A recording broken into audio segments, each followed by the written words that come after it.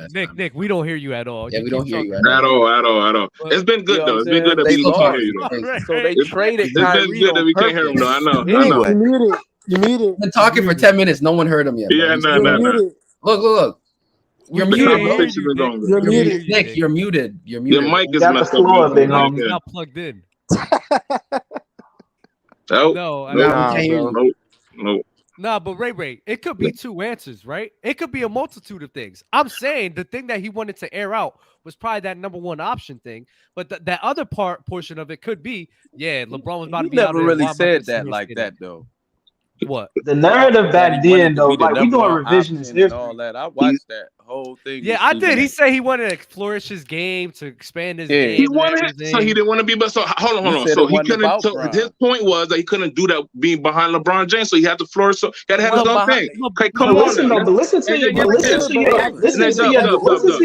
Me though. and you are Listen saying to the your same logic. thing, Dub. All I'm saying is I'm giving him part of the blame.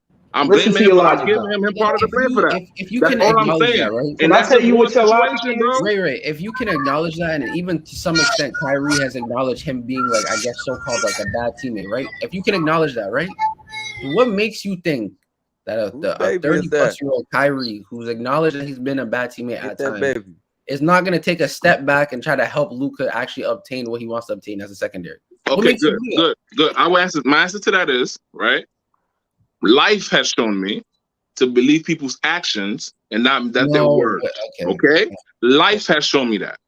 All right? And you will learn that as you get older. I trust people's actions, not So just you their saying words. if a protest Okay? come, Kyrie might be out.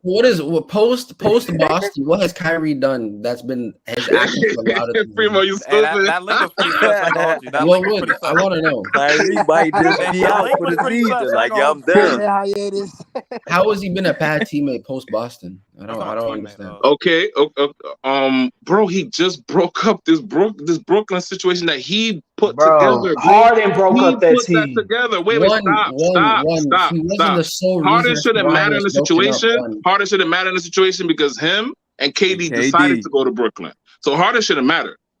Him and KD decided to go there. He decided to leave KD, bro. And What? They wasn't gonna pay him. They wasn't gonna pay him, bro. Before Kyrie did. You know Say that again? The owner did not want to pay him. Right, the owner didn't want Kyrie.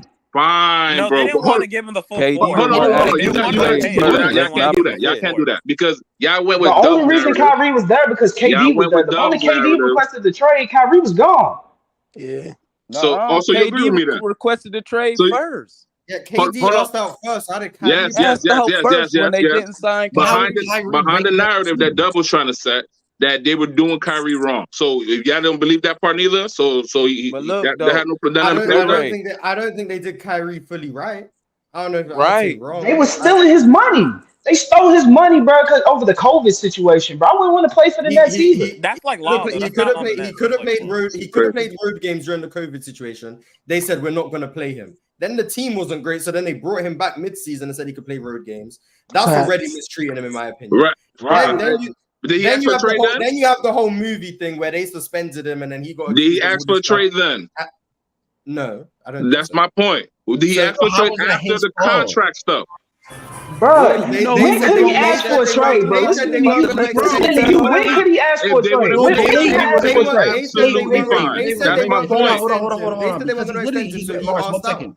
Exactly. He's missing. When would have been a good How is time? he the one messing up then? Bro, he helped them by getting the trade. He could have left. Someone is At the gone. end of the season, so Because he looked out for himself and said, wait. "Well, I want to go somewhere with some more security. So I want to go to a team." But they would have.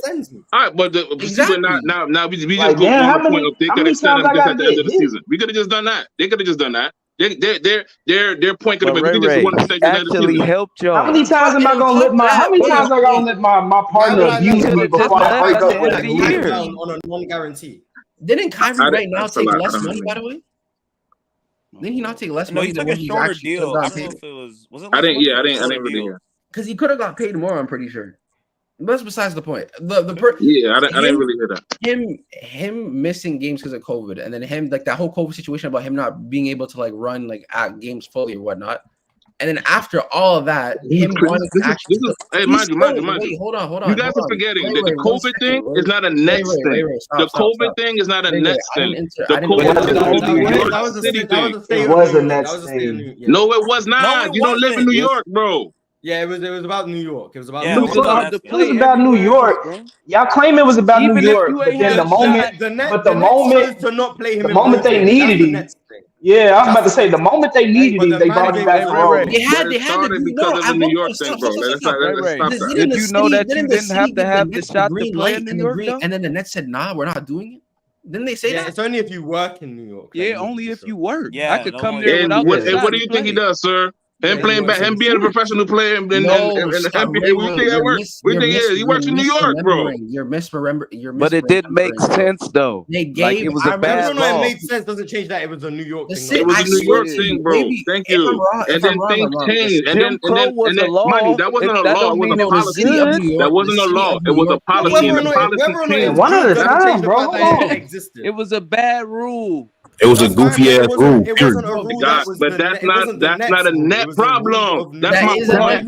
Because they didn't let him play. They had a green light. The policy changed. Jesus Christ, y'all niggas is not in New York. Guys, slow down, please. They didn't let him play at all. Bro, you hate Kyrie. He's on your team, though. Deal with it. He's on your team, bro. Slow down.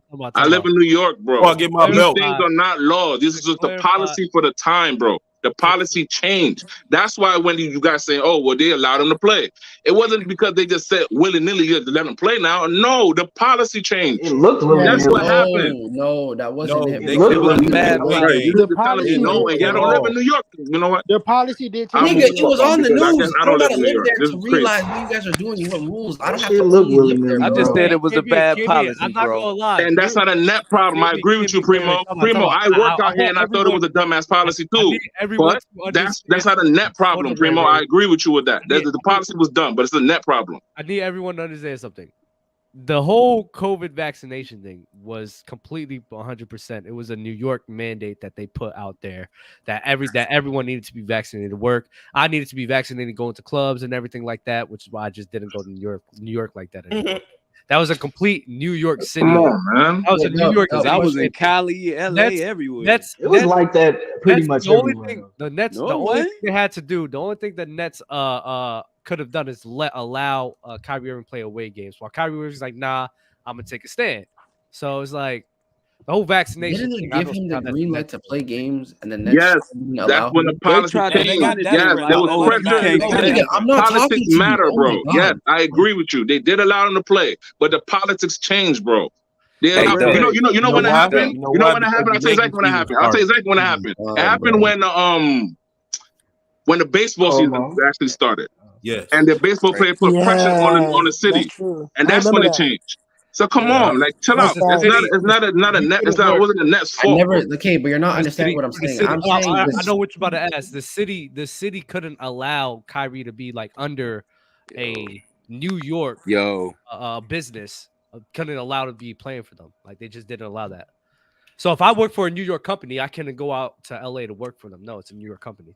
Yeah, facts. But it's not their fault that it's not their fault about the policies though, but it's their fault for how they was trying to handle him. They was trying to handle him roughly and then steal his money and not give him his money. Play it at away game. Yeah, right. They didn't let him play If you away ain't with game. the team all the way, you ain't with us at all. Are you guys thinking? Are you guys thinking that I'm saying? Are you guys thinking that I'm saying all of this is 100% Kyrie Irving's fault? Are you guys thinking I'm saying that? This is 100% Kyrie Irving's fault? Argument by but you trying to make it seem like Kyrie gonna be a problem on your Dallas Mavericks because like y'all about to win the chip, bro. Yeah, bro. Like you don't believe that. You don't believe that. You got a LeBron type. You got a LeBron type player on your team. Y'all got the prototype player. He just got to learn how to play with him. That's it. Yeah, just give it some time, bro. Let Brian come coach. Get y'all together. That's like I'm trying to recruit Calling LeBron and Kyrie a Dallas. bad teammate is kind of crazy for circumstances out of his control. I don't know. By the way, on that team, do y'all like Kid as a coach? Boston, I give you that. I blame a little bit on him because they had a team that he could have wiggled with. The guarding Joel Embiid stuff, the guarding Giannis stuff was goofy, but like beyond that, bro, y'all wasn't gonna win anyways. Like y'all still ain't won. I mean, the Celtics still ain't won, so I wouldn't blame the Celtics thing on Kyrie. Like Kyrie was just trying stuff. He was like, man, okay, y'all can't guard Giannis. Give me guard Kyrie. The Celtics was the worst part of all the teams, bro. I ain't gonna lie, that was the worst. I'm sorry, but everyone's saying that calling it stupid is uncalled for. They need to understand something. It's stupid to be firing people for things like that when vaccination, when you wear masks and other things where you. Hey, we're getting political.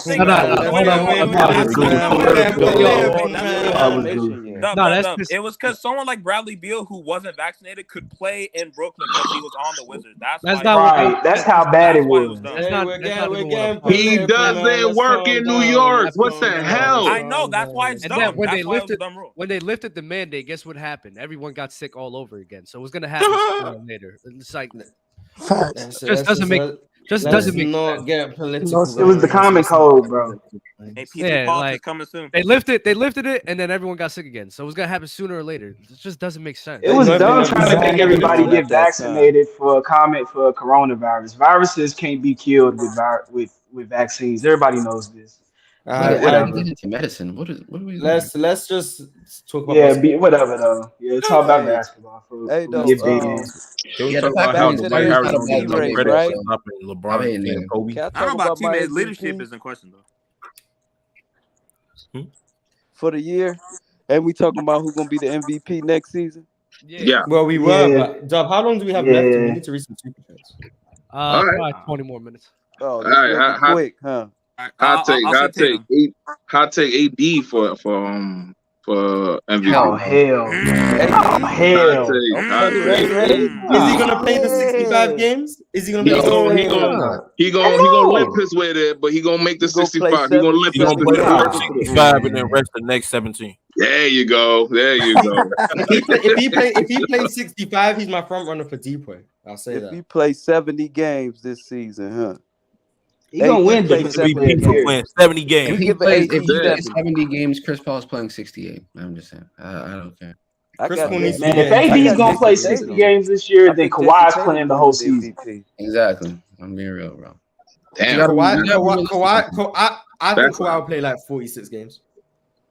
Is Kawhi going to be in at the beginning of the season? He's not even going to be ready for the beginning of the season. He's still recovering, right? I said 46. I mean, I think that's a but Kawhi don't care. Russ gonna be an early candidate. I give Kawhi 15 games next season, bro. 15 is tough. Oh no, that's too low. Who you say, Dub? You got Luka. Got Luka, baby. Luka. You got Mars. Jokic. Joker. Yeah, I got AD. Hey, I got that's the rawest one. I got motherfucking Giannis, man. Sorry. Giannis was my number 2. For what? I heard he was killing Croatia the other day.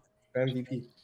I got him as a dark horse. I got Jokic. I don't even know who my number 2 would be. I got Jokic, Giannis, and Luka as my top 3. Jokic, Giannis, and Luka are my top 3. Maybe Steph too. Shit, you never know. If he could stay healthy, you know. Steph ain't winning no MVP at 30. He's not gonna win enough games. Yeah, you hate. Okay, so what? So what if he like win 50 games, play like at least 70. 50 won't cut They're it. gonna try. You want to know something? They're gonna Averaging try to give 32. this to What is he Jason averaging? Tatum.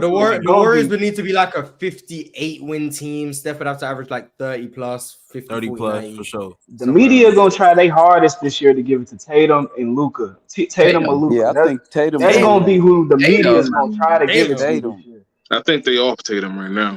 I think they're trying to propel Jokic. I think Jokic, if he's a number That's one what I'm seed, saying. I think they triple double. He's after what happened, especially after the Embiid situation. Yes, I think they're trying to. Can't win gonna be the number one seed. Embiid's never gonna win again. Jokic, I might become a Jokic hater because the Glaze, this nigga's finna get this. Yeah, I'm season. not gonna lie. I'm starting to get annoyed at the fact that people are changing their tune on Jokic this past. Yeah, it's annoying. I mean, did you expect it though? It's expected with the championship though. The 180. Yeah, I mean, I expect Giannis it's just Glaze is annoying. crazy after the championship too. It's annoying how everyone was telling me I was wrong for a year, then he wins, and all of a sudden everyone's like, "Oh yeah, I always." Yeah, he's so good. But he just played better though. Like the worst is when I hear niggas say, "Oh, I just had to see him do it on that stage." You know what it is, Mars. You don't do well with praise, man. You just when it is when you know. Because I don't like when I know I was right the whole time, and it takes you a year to realize I was right, and then you want to hop on the bandwagon afterwards. I'm like, no, You're like, you weren't here when I was actually a year ago. Yeah, act like they always you the bandwagon now and be like, yeah, I was here. People, when I had to fight these AD's gonna fry him in the post, and like Jokic is gonna get cooked by the Lakers. If they get him first round, the Lakers are gonna win in 7. Like, bro, Jokic would be more likable if it wasn't for Low. If it wasn't for Low, oh my God, I love Jokic. He makes it so hard. Like in March, you just don't makes have to it so hard, bro. He's still a beast though. He is. Embiid is. He's not gonna ever win again, though, bro. Man, what He about got his MVP. He's done with Embiid, bro. We're done. He's older for real, so he shouldn't win again. What about him in Miami? This year's another flop for Giannis. Mars knows. I'm done with that nigga. Yeah, I'm not gonna lie. Giannis with a new coach. This is his last chance. I'm gonna be. This is his last chance, bro. This is his last chance. If I see terrible playoff scoring again and the inability to create, then I'm gonna have to be the person that tells Would you change your tune on Bud if you see him dropping? Nah, Bud's cooked. Bud, he likes to watch the house burn. He don't like to, you know what I'm saying? He'll be looking at a fire happening and he'll just he just keep watching it. Like, he doesn't like to stop 3-pointers and he doesn't like the doubles. So. I have a question about Bud though. Why is Bud seen in such a bad light, but like Monty Williams is such a great coach? True. I don't think Monty's that good. Nobody said Monty was a great coach. Monty doesn't get the Monty's same like Bud does. He's more liked than anything. That's the thing about Monty. I don't know. I don't know if Monty Williams is like. I don't think he's liked. I don't think he's Bud gets way more slander than Monty, even though Bud. I'm talking about media-wise. I'm saying Monty is liked. Because he should. Monty's actually Monty's liked by the media. He's respected by the players also too. So did he get outcoached by? Did he get outcoached by? Yeah, Monty let Bud. Did the Suns just not have a matchup for Milwaukee for a thing like that? Right. I mean, they didn't even attempt the wall. They just let what could Monty Williams have done defensively to slow down Giannis? Attempt a wall. There was no wall. To be fair, with who? With who? Attempt. I don't care. Like, with who? Who does he have? Who does he have to build this wall? You can try and fail. You can try. You can try. You can't leave Aiden to die out there, bro. Mikal Bridges, Aiden. What about you put Mikal at the point of you put Mikal on him and then you have Bridges in the back? He's building a wall with Mikal Bridges, man. That's crazy, bro. Building a wall with a stack of bones is crazy. But why not just try it? You can't try it. There you go. That's what we're saying. Just try it. We didn't even see him try it. But if you know something's just not going to be effective, what is that? But Aiden didn't work either. He knew Aiden was going to weave, but at least try the wall. And if it doesn't work, okay, let Aiden die out there. But you have to try. Well, he didn't. He shaded off of. He had people help. They was letting Giannis do his thing. I just don't think he wanted to collapse his whole defense. For something that wasn't going to work. Like, I'm sorry, Mikal Bridges' point of attack with Jay Crowder, Cam Johnson, and Ayton in the back line is not a wall that's going to work. And you're just going to end up giving up wide open threes because you're collapsing your whole defense with something that's not going to work. It just doesn't make sense. I agree what he tried didn't work, but I think the wall would have been worse. Just trying something. But I would have tried. The reason why you do try that though, and I didn't agree at first, but now think about it. The reason why you do try that though is because the Bucks go cold. Like that is true. The Bucks go cold. That team was streaking. Yeah, so that was a They streaking. To this day, they stepped up every time it was pressure cooking. Them boys stepped up. I can't wait to tell niggas how fake that run is after this season. It's a Superman Middleton. Chris Middleton. I agree. The run is questionable, but I can't wait. Just the finals alone, though. This is Giannis's last year. That's all I can say. This is Giannis. Hey, yo, Mars. I'm just crazy. I'm already on that side, man. I'm already here. So when you get here, I'm gonna see you, dog. You gonna see. I'm here. I'm giving him the bud excuse for the last 2 years. I've been saying this since 2022, bro. Yeah, Dub has been saying this. The fact that I felt Giannis is going for defensive player of the year this year, though. Dub was saying that one time. Giannis is the third best player in the world, in my opinion. And if Luka takes that leap and this nigga's still questionable, we're gonna have to have a conversation. That's I'm just letting you niggas. Also, I need to see Giannis' defense get back to the level it was a couple years ago as well. Giannis' defense been slipping recently. Luka defense. He's going for defensive player of the year. Yeah, I need Giannis' defense to step up as well because his defense been slipping. It will. And people just been ignoring the fact that his defense hasn't been as good. Would you say that you think AD and Triple J are like really better than him right now at defending? Who? Yes. You think Bam is better or clearly better? I think Giannis at best is the 5th best defender in the league. Yes. Okay. Who the other 4? AD, Triple J, Draymond, Bam would be 4. I'm taking definitively. I'm taking Giannis over Bam. I might take some. Draymond been doing on defense the last couple playoffs. Kind of watered down. Draymond. Shutting out Sabonis. Cool. I'm just part of defense. Part of defense is rebounding. Like Draymond licking off a lot of legacy right now. I don't like it. When part of defense is rebounding. 2022 was one of Draymond's best defensive seasons, so that was just last year. This year, I don't think he was as good as 2022. I still think he was elite, but based on that, him in the pick 2 and years pop, better than Giannis is giving me. He can't guard it. I feel like once he got wait. What he can't guard? He can't guard the pick and pop. Like when DeMar DeRozan and all them was burying him off the. Who we talking about? Giannis. Oh, I thought it was talking about Draymond. Yeah, Giannis's perimeter defending is so overrated. It's actually. I never heard nobody buy so overrated. His strength is a help side, so no one really talks about the perimeter like that. I rewatched a bit of 21. Do you know how many times I've heard Giannis can go 1 through 5? Yeah, I think he's a good chaser. He can't guard Jimmy Butler. It's not athleticism. It's IQ. It's like. I don't know. He's a blow by guy on perimeter. He's a blow by guy. He's a blow by. He can't even guard Jimmy Butler. Giannis gets he lost on Jimmy Butler in 21. Giannis gets beaten a lot. He gets tricked into fouls and all of that. Like he did not lock up Jimmy Butler, and he's too big to get around screens as well. So he's a good paint. Like he a good. He's a little clumsy on defense. As athletic as you guys think he is, he's not laterally like nimble like that.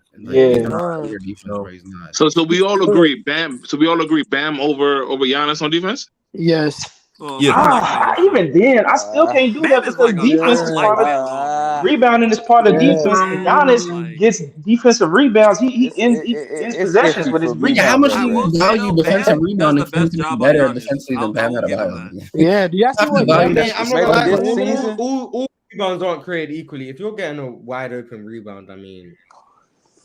Yeah, like Brook Lopez could be shot blocking and then Giannis could get the rebound. Yeah, like Brook Lopez be protecting the rim and then that leaves Giannis for the rebound because there's no big on him because Brook Lopez is going like. I think this year Brook. Yes, but I feel like Giannis is still Giannis is still a great rebound. Giannis is still a great rebounder, but I do think rebounds. No way. But that's all part of reading the defense too, you know. Yeah, he's a good offensive rebounder also. Yeah, I still give him credit for that. I still give him, but like he's still like. I think Anthony Davis is better. Even this year, the nigga wasn't even a better defender than Brook, in my opinion. I think Brook was a better defender than him this year. Yeah, I agree with that. What about Nick Claxton? There we go. Because I was thinking about Nick over Bam. I was thinking. I'm very high on Nick Claxton. Over Bam is insane. I don't know about Bam, but I'm very high on Nick Claxton. No, preferences. It is what it is. Preferences. What? Bam guards 1 through 5 legitimately. Yeah, but that's fine. I'll say Bam can guard 3 through 5. I don't know if he can guard. Bam is like Draymond on defense. Bam can't guard a tall. Sorry, buddy. You're going too far. Yeah, I don't know about that. I don't know about that. Y'all niggas underrate Draymond a little bit too much, man. Yeah, I'm feel like Draymond's defense Do being underrate. undersold recently, but it's Yeah. Just this year, I'm not sold. Yo, now that they have an actual shot blocking big, Mars, watch their defense this year with Trace. It's gonna be a lot better. I promise. Okay. Trace. Do y'all believe that Kaminga that has grown to be 7 foot? Like, do y'all believe this? No, that wasn't. That was a troll, bro. Not true. He's like 6'9". Oh, that was a joke. I think he's at 6'8". I think he's at 6'8". Does he improve this year though, Mars? Do you think step up I for him? hope so, because I see the potential. I'm waiting for him, man. For me, I think he just needs to understand the game. Like, he's very raw from that perspective, just understanding the game. I think Chris Paul in Golden State system of that athleticism, if he just understands where to be and when to cut and how to play, he has about 8 points a game just off transition. He's waiting on him. Like easy, and that's easy. Waiting right on there, him. ready for Easy him. Just money, so he can understand. And then defensively, I'm seeing the flashes. Like, it's there. He just needs to put it all together. Yeah, like this year, this is the year I'm hoping for. The best defensive game I seen from him was when he played Dallas and he had to guard Luka. He actually put on a masterclass. I'm not gonna lie. He was like, I actually remember. He got flashes. Yeah, Man. he was flashes. Yeah, the pieces are there. I think Moses Moody has pieces to be a very good 3-and-D player as well. Moody was pretty good for like the minutes he got in the playoffs. He's actually a good shooter. Like I think Moody can shoot like a motherfucker. I didn't think Jordan Poole. He don't look like he can shoot. He stepped on the court. Y'all think Jordan Poole gonna cook the Warriors when he shots up? I think Jordan Poole gonna get his 25 shots against. He gonna get shots up. Poole gonna put up 50 on the Warriors. Niggas are gonna realize how good Jordan Poole is. 28 shots. Well, when he played the Warriors, oh my god, he's gonna go crazy. That's must see One bad TV playoff right run there. and you're trading, man. It's crazy, bro. Must see TV You on know that. what's crazy? That's gonna be a nationally televised game. The Golden State That's Warriors. what I'm saying. They gonna probably put that. They're not They definitely are. Doc Rivers. I just hope Draymond don't punch him. That's gonna be the 2 times the Wizards gonna be on national TV. When they play the Wizards, they won't play the Golden State. I still twice. probably won't watch those games. I ain't trying to watch the Wizards. That Jordan Poole, Draymond Green, ISO. Come on now. Come on, son. Yeah, I gotta watch this. I I actually wouldn't be surprised if Draymond gets fried. That's gonna be on TV. Nah, Yeah, I won't. One of those games will be on TV. When Jordan Poole comes back to Golden State, it will probably be on TV. Yeah, that's the one. The shit talking to be elite. I don't know how long we have left, so I'm gonna read these super chats so people don't waste their money. So Right. D Barber asked Dirk versus KG. Man, KG come ranked in, higher, man. but Dirk outplayed KG. That shit loud. 2011, so Dirk, in my opinion. KG is just a substantially better player. KG's overrated. Cook. KG's overrated. Big Cook. I think a little bit. He's a tad overrated. overrated. That's just He's trying to put him a top 10. I don't buy it, bro. I don't buy Niggas it. are trying to have conversations so bad. because I was alive when not gonna lie. KG was coming up. I see I was what alive when you're KG. trying to make the little hot takes so we can talk about it, but it's not gonna work. I'm sorry. Is Ray really a better shooter than Clay? Yes. Yes. Yes. But when hot though. Okay. Good But work. when Good work. The greatest playoff series of all time. I'm gonna ask everyone for their greatest playoff series of all time. So, KB, you got a greatest playoff series of all time? Of all time, man, that's a good ass question. Man, I already got it, man. I don't want to say the 16 because I feel like it was just 2 games. To be honest with you, a great series. I'll say 10 finals. 10 finals. Okay, 2010 finals. Stat, you got a greatest series of all time? No? Beautiful. Kevin? The 2009 Eastern Conference quarterfinals, man. Bulls versus the Celtics. Bro. Oh, Bulls. Sorry. Okay. Yeah, bro. Primo, you got a great series? What is the question? Greatest playoff series of all time. Greatest playoff series of all time. To me, it's the Cavs versus Warriors, 2016. Eli? Yeah, game 7 kicked so hard. I'll probably series was a say bunch of blowouts in a close game 7. Literally. Yeah, that's what I'm saying. I'll At probably first, you say, just thought it was Heat gonna be versus- all blowouts. Period, though. Nobody thought they was gonna come back from that. It's not a great series of all time. But Eli, what? Yeah, I'll probably say Heat versus Spurs 2013. Mediocre series. Ray. I forget the year though. That's what I've been thinking the whole time. But it was the Spurs Lakers when the Spurs won that. Spurs won it, so 03. 03? Yeah. Spurs Lakers. Okay. I got Spurs Dallas 06. Yeah, that was one of my favorite series. Okay. Also, Suns versus Dallas in 05 was another great series. What was a series in which Nash was like averaging 14 in a playoff series, like The assists? Suns versus the Spurs was a good series too. Yeah, there was that series was like insane. That nigga averaged Stoudemire for a game. They don't bring is that the up. series where Amari averaged like 38? Yo. They don't bring there was a that series. up. I don't know. I forget, but there was a series in which like the first like 2 games, or, like 3 games. Game 5. That pick and roll Wait, was hold on. killing Tim Duncan. Boy. There's a series where the first 2 or 3 games, Nash was averaging like 14 assists, and then I forget which team he was playing, but they ended up adjusting to make him a scorer, and he ended up averaging like 40 within like the next couple of games. It was that might be 05 against Dallas. I ain't gonna lie, that might be 05. What about the 2010 West Finals? That's another great series. You're talking about the Suns Lakers, right? Yeah, when Kobe hit over Grant Hill and then he slapped fucking Aldridge in the ass, bro. That was kind of weird, but Hold on, Mars. You really think the 13 finals is mediocre? Shit. Mediocre, no. Do I think it's an all-time great series? Probably not. Nah, not really. Wow, that's surprising. The Lakers versus the Celtics. It's a cool series. It's 09. That was goody. That was a raw. That game 7 was so got raw. ugly. It got ugly. Oh, Eli, your super chat said competition comes with more struggle, though. Yeah. I was responding to Sturdy because Sturdy was trying to say that competition doesn't really matter, but he tried to big up the Lakers beating the Lakers beating the Celtics. I'm sorry, the Celtics beating the Lakers. So I didn't really understand that because the whole reasoning as to why he valued that over the first round was because it was less games and they had to make adjustments and they were going up against higher competition. So it didn't really make sense how he tried to say competition doesn't matter, but he tried to say their best series in that run was against higher competition. Yeah, I agree with you. Competition matter because that's why people say Ali is the GOAT over Floyd because of who he fought in the time. You know what I'm saying? Motherfucker that was low-key bigger than him too. They say Ali's the GOAT because they hate Floyd. That's why. Floyd's the GOAT. I think Sugar Ray the GOAT. You know what I'm saying? Never watched him fight, so I didn't know. Yeah, I watched it all. I watched this. But most overrated Mike Tyson, bro. Oh fuck. Yeah, there we go. Most overrated. He's preaching. Mike Tyson. Not really. I mean, if you want to go by that criteria of competition, bro. I mean, no, because he that competition wasn't good. 20 though, bro. He knocked out the whole heavyweight division, and they weren't good. They weren't good, bro. They weren't good. Bro, he spanked the whole. Beat up old Larry Holmes. That stuff don't count. You got to tell me the Hall of Famers he beat, bro.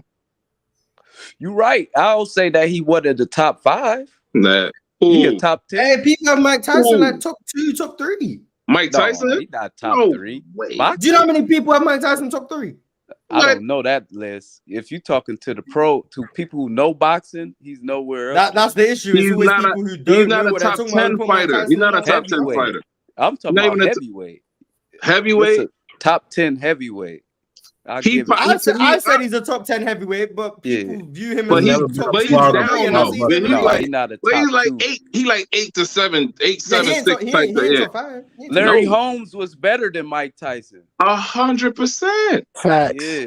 But I like you guys. I go put a hater for calling. But a lot of people not going to just jump on and say that. Was better than Mike Tyson. It's because Mike Tyson power, quote unquote. I guess that's what people. Yeah, his power, bro. He was fighting motherfuckers that was bigger than him, bro. Longer wings. I feel you, bro. But if you can't knock like Floyd's competition, which was but Floyd got Hall of Fame competition, way better than they were. And try to knock Floyd. It's crazy. Floyd's rep is good. I don't got that no problem. I just think fighting is hard no matter who you fucking go against. So it's like, but we talking about people who fought. Yeah, the best. We talking about the best of the best, bro. The best, yeah. A couple months right after they fought. Yeah.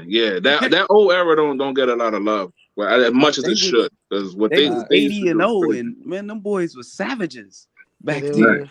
You know what I'm saying? That's one era I think boxing was better Julio Cesar Chavez, man. Look him up. If you think Floyd is amazing, look up Julio Cesar Chavez.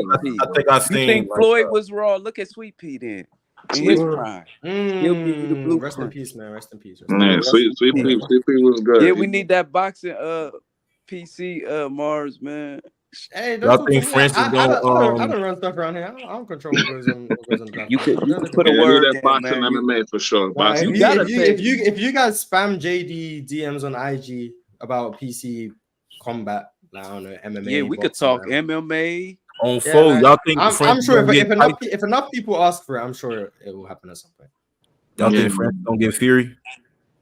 I like Fury. No, he's gonna get beat down. This is gonna be crazy. Well, you know who Fury about to fight? Ngannou. The UFC fan. This is gonna be a payday for a beatdown, bro. I don't know because you know he got. It's the heavyweight version of Floyd and McGregor. It's the heavyweight version. Yeah, it's not that. Yeah. Yep. And it may be over. Maybe and he over going soon. into the cage. No. No boxers putting himself in the octagon. No boxers.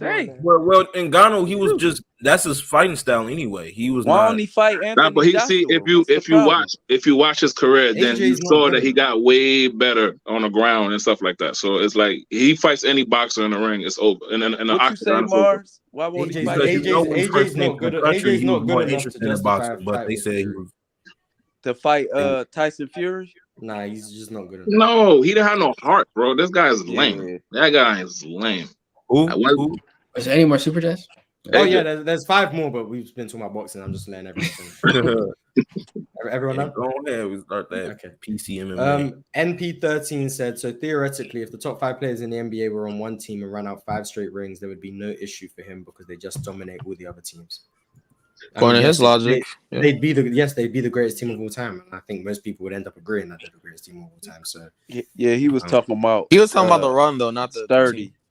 Oh, I think he's talking about in contrast to Knicks. They dominated. He's talking about, I guess, playoff runs. I don't know, but if that team goes on a playoff run and goes 16-0, I mean, that the Dallas Mavericks didn't dominate their way through. That's what he's trying to say. Yeah, I still think that's an all-time great run, but I understand his point. He just views it differently, and I don't really care. If someone views it differently, as long as they're consistent, I think it's an all-time great run too, though. Drip Baylor said matchups over comp. The best team doesn't always win. I agree. And Eli the Misfit said, yeah, but Giannis played great this year and lost. I don't know where you were great from, but maybe you can explain. No, because he was talking about the 2 games against Miami, and I'm not saying he had relatively great games because obviously he played bad from the free throw line, but I'm saying his counting stats are obviously good. But that's when Sturdy was talking. I was on his side. It was something else. Okay, I agree with some of the stuff he was saying though. Nah, because someone was trying to. Like, Sturdy was making sense. He was basically saying I that, don't think that Miami team was that good either. Yeah, I think they only had 3 players and the rest of them was trash. Hey. Damn. Respect Greg Oden. Damn. That's 2014. Yeah. Let me just make this.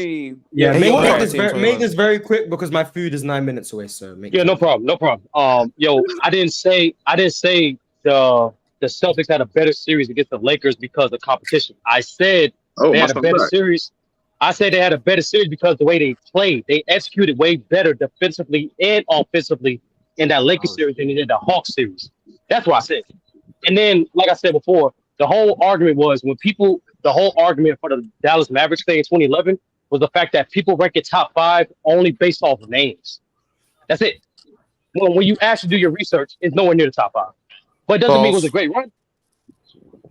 Doesn't mean it was a great run. I think it's a great run, but we don't need to get back into it. We have 2 more super chats. Aaron Butter said, if Dwight Bynum, Marc Gasol, Boogie, and Noah had arguments for the best big in the league, what does that say about that era of bigs in the early to mid 2010s? Trash. It was trash, man. I looked up that era. Tyson. Well, I don't know why Dub was trying to tell me it wasn't trash. I don't know what was going on. But. Well, Noah in 2014, D Rose was hurt almost like the whole season. And but if Joakim Noah is the best big in the league, like that is not just for that year. I know. If there's a year where Joakim Noah is the best big in the league, like I understand. I don't know. Like he's not better than Bam right now. Defensive player of the year that year though? Wasn't that? I don't know what year his was he the defensive best player of the year. I mean, that's not okay. Come on. No, I'm saying he wasn't good. I'm saying for Bill Russell guys, you got a value defense, Mr. Bill Russell guy. I respect defense. And his Joakim playmaker Noah is was the very well that year. best big in the league. Like Joakim Noah in today's Bill game Russell wasn't the best big in the league. Nah, that's Mark's GOAT, man. This is Mark's GOAT. Vortex Nicholas said, "Who should be ranked higher all time, Melo or Paul George?" And this is what we're gonna end the show with. Melo. George. He's my favorite. I got Sir Melo, Sir Jello. Melo. Mainly based on longevity. Give me PG-13, man. Longevity overrated. PG is a better all-around player, but he's Melo's greater. More years of underperforming in the playoffs ain't moving me. I'm sorry. Who? Melo. Melo be balling though. At least Paul George has some runs though. No. Paul George. Carmelo has that one run in 09. Paul George has 2013, 2016. Paul George got run. 2021. Yeah, he was great versus the Raptors. He was great. He was great versus the Raptors. I'm talking He about played what the happened in Raptors. the He played bubble. great. Yeah, didn't they lose that series in 7 games? He lost, but he played great. That's not a run. You lost in round 1. Yeah, you lost in round 1. That's not a run. 13 and 21. 13 and 21. No run. Hey, 2019 was a run. 2019 was a run. 2019 was a run. 19 they lost in the first round. 2019 when they lost to Portland. Yeah, so 13 and 21. You can give me that one. 13 and 21. 20. I mean, people give Paul George a bit too much credit for making the conference final because he won. That's the first one in their history. Come on. What they had Danny that's Green? also not. He was okay. Then Kawhi goes down. He wins wasn't no 2 games. beast on that team like that. He had a run. Come on, that's so great. I thought he was going to take 13 and 14. The next year, he became better after that. 14. He wasn't that good on Indiana.